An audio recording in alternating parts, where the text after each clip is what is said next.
Hi guys, this is Milkin. I'm from Exotic Day. And who is that snake? I don't know, it's Bailey. Good job. And what is Bailey? It's a banana? It's not a banana. No, it's banana. Banana. Spider. Spider. Lesser. Lesser. What's up guys? Ngayon papakainin ko na si Raider, yung male pied ko. Ayan, kain agad. Kasi 4 weeks na yung hindi kumain dahil nag-off feed siya ng saglit and then yung pala magsished lang siya. So ayan, ngayon kain na ulit siya. Tapos etong leopard clown tsaka orange dream firefly clown, nabulol pa. Ayan, sila ngayon yung naka-off feed kasi kakatapos lang nung OD firefly clown sa breeding season niya sa project ng 3 female, and then yung leopard clown naman is ongoing pa pero ewan ko, nag-off feed siya bigla eh.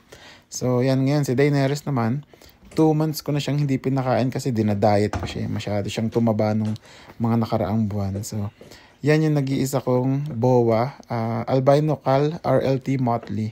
Sobrang sweet ng boa na yan kaya wala akong balak i-breed siya, as in sobrang bait. Kaya sobrang kaibigan niya ng anak ko. Eto, papakita ko sa inyo.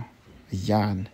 Ganyan silang dalawang magkulitan. Grabe, bugbog sarado yung ahas ko dyan sa anak ko. Mas naaawa pa ako dun sa ahas ko kaysa sa anak ko. Tignan niyo naman kung paano bugbugin. Dinadaganan maigi. Pero okay lang yan. Hindi naman nasasaktan. So dito, eto na yung pangalawang daga ni Daenerys. Pinas forward ko na to kasi masyadong mahaba yung video. Gusto kong i-post yung buong detail ng kung paano niya tinake down at kung paano niya lulunin ng buo yung daga. Well, actually, hindi naman ganun kalakihan yung daga niyan kasi medium lang yan. Nasa colossal size na siya kapag isa lang yung pinapakain ko. I-upgrade ko na siya sa small rabbit. Pero for now, ayoko muna kasi ayoko siyang lumaki ng sobra. Natatakot ako baka ma-obese siya bigla eh. Kaya dinadiet ko siya tapos alalay lang ulit sa pagkain. So ayan, ayan yung detail. Tsaka nga pala pasintabi sa mga kumakain ha.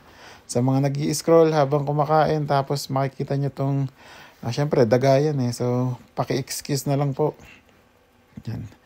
Pero mostly naman sa mga makakapanood nito is mga snake or reptile keeper kaya hindi na bago sa kanila. Ayan.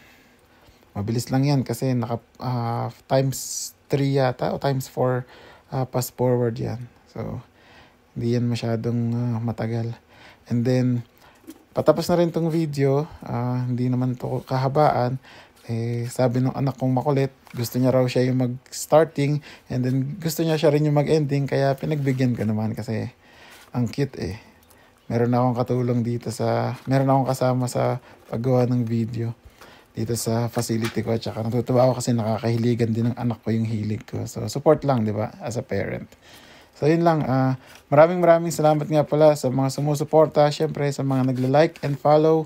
Mostly sa mga nagsishare ng videos namin ng anak ko. Bless you all, guys, and happy keeping.